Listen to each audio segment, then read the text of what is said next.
You are listening to The Diary of a Wannabe Writer, presented by Richard A. Boxshall, in which I chronicle my life and attempts to become a professional writer by, doing some writing daily, hopefully. Hello, today is Saturday the 24th of August. You are listening to The Diary of a Wannabe Writer. I'm not going to lie, I'm absolutely exhausted. So it's been a very long day for me, not done any writing. To be honest, I didn't expect to. Actually, that's not entirely true. I was hoping to do some writing today. So I had to be in work for 5:40 a.m, which basically meant getting up at 3 a.m. However, my brain rebelled. I went to bed about 7 o'clock last night, got a few hours of sleep, woke up again before midnight and could not get back to sleep. Now, bizarrely, I'm doing exactly the same. So yeah, then we finished at about 11:30. So we did a flight there and back to Cologne in Germany. And so I was hoping to get back reasonable because it's 2 o'clock. I've been home about half an hour. I was hoping to get back, do a bit of writing tonight, or this evening before I went to bed, or this afternoon before I went to bed. But it's not going to happen. I'm exhausted. As I said, I didn't sleep very well last night. I had to get up really early this morning. Got to do the same again tomorrow morning. So yeah, it's just my brain isn't in the right state to attempt to be doing any writing today. So sorry, this is an excuse podcast. It's better than an emergency podcast though, although I have run out of those. I haven't got any more of those in the bank because I've used a lot, and as I've said recently, I'm going to try and do less of these. If I can do a podcast every day next month, I will try and limit myself to a maximum of one emergency podcast per week. So I'm really exhausted. So I thought what I'd talk about today quickly is my other little passion that I've been interested in recently, which is the UK top 40 and how British acts are not really doing an awful lot in the charts. So once again, yesterday, which was Friday the 23rd, I compiled a British artist's top 40, and all I did was I literally used the official chart top 100, and I just listed any artists who are British, basically. So any artists that aren't British, I removed, and that's anybody who's born British or has chosen to have a British passport. So, for example, had Kylie Minogue's new song charted this week, which sadly it didn't. I would have counted her because she now has British nationality. And it would include any collaborations where at least one of the named artists are British. Now, when I say British, as I've said before, it's a bit of a loose definition. I'm talking about somebody who was born or lives in the British Isles. So that is 5 countries. That is England, Scotland, Wales, Northern Ireland and the Republic of Ireland. So those are the countries that anything, produced or, with a collab, if it's a collaboration, one of the acts is from one of those countries. And so here are some stats, just to give you an idea about how poor the British showing is in our own charts. So admittedly, the official chart number 1 single this week was by a British artist, and actually that's the 3rd week this year. In fact, it's been the last 3 weeks.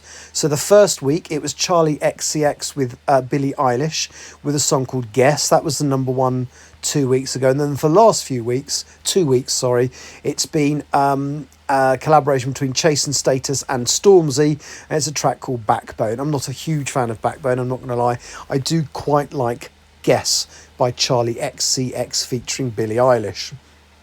But yes, but that's the 3rd week this year we've had a British artist at number 1. But that's, apparently the last one was at Christmas last year, and it was Wham getting to number 1 with Last Christmas again. So that's not a great statistic. 3 weeks out of, I don't know how many weeks into the year we are, but it's well over the halfway point, aren't we? We're probably about 7 weeks, about 33 weeks in, and we've only had 3 British artists at number 1, so 3 out of the 33 weeks. And then you look at the top 10, and this is the official top 10, not my British artist compiled one, but the official UK top 10 had 5 artists or 5 British artist tracks in it. So that's only 50% of the top 10. But then you go further, the top 20 only had another 3. So only had 8 British artists' tracks in it. So that's 8 out of 20. So that's only 40%. And it actually gets worse. If you look at the UK top 40, there was only another 4 tracks between 20 and 40. So a total of 12 British artists in the UK top 40, which is 30%. And then looking up at the top 100, it improved a little bit. There were 35 British artists in the top 100, which obviously even you can work out the percentage on that. It's 35%. All of those percentages are down on the previous week. So the previous week, actually 7 out of the 10 top 10 tracks were actually by British artists. Now, I've nothing against, and I do absolutely think there is a place for artists from all around in the world in our charts, but you look at how good our music scene used to be. You know, you look at the 80s. I'm actually going to, at some point in the future, just as an experiment, I'm going to get Siri. In fact, I'll tell you what, I won't do it now, but I will make the selection now, and I'll do this in a future podcast. Hang on, I'm running downstairs now because I haven't got a Siri up here. Hang on. Sorry, just talk amongst yourselves for a moment. So let's pick 1956 and let's pick a year in the 1980s. Hey Siri, pick a year between Alexa, pick a year between 1980 and 1989. Sorry, I don't know that. Alexa, pick a random number between 1980 and 1989. Here's a number between 1980 and 1989. It's 1981. Okay, 1981. And I want 52 weeks. There's 52 weeks in the year. So, Alexa, pick a random number. No. Here is a number. A decillion. No, not a decillion, you silly machine. Now, see, I've got 2 Alexas in the room, so I've got a stereo pair, and the other one seems to be talking now. So we've got 1981, and Alexa, pick a number between 1 and 52. Here's a number between 1 and 52. It's 14. Right, so in a future show, I'm going to look at the 14th week of 1981 and just get similar stats. See if I can get the top 100, if such a thing was compiled in those days, and find out how many of the artists in that top 100 were British acts. If I can't do it, I'll just do the top 40. It'll be very interesting because there's me in my head thinking there's a lot less, British music in the charts. And it could just be my brain making that up. So that's what I'll do. Week 14 of 1981, I will have a look at the chart there and produce similar figures. There we go. How long have I been talking now? This is quite a good way of filling time, isn't it? Oh, let's find... Oh, hang on. Yeah. Oh, nearly 8 minutes, so I shall shush now.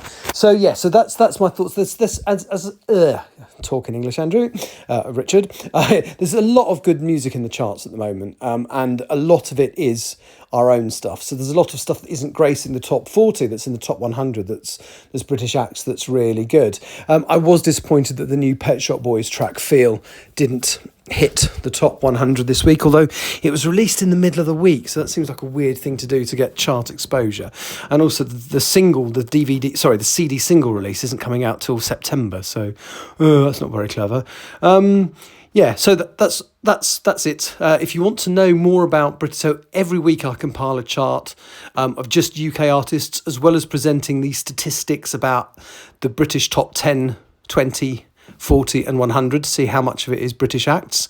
If you go to my website, you'll see there is a tab on the right hand side if you use the desktop version, which will have the current chart and chart history, and it's got the 5 weeks that I've been tracking it for all listed in there. And I will add to it every week, hopefully on the Friday, but if I'm in the middle of a flight it might be on the Saturday, but each week I will add the information for another week until I get bored of doing it. Okay, so thank you for... God, that's gone on a bit, hasn't it? Thank you for listening. I'll be back hopefully tomorrow. Might have done some writing. So tomorrow I've got another very early start. I'm literally doing the same flights I did today, but instead of coming home afterwards, I'm then flying up to Glasgow, and I'm doing a night stop in Glasgow. So depending on what time we arrive will depend on how tired I am and whether I'm able to do any writing. It won't be an emergency podcast because I haven't got any in the can. But thank you for listening. Take care. Bye-bye. You have been listening to The Diary of a Wannabe Writer, presented by Richard A. Boxall. Thank you for tuning in to my random ramblings, and if you'd like to know more about me or my projects, visit my link tree at linktr.ee/Richard Wright, capital R, capital W. Thank you for listening.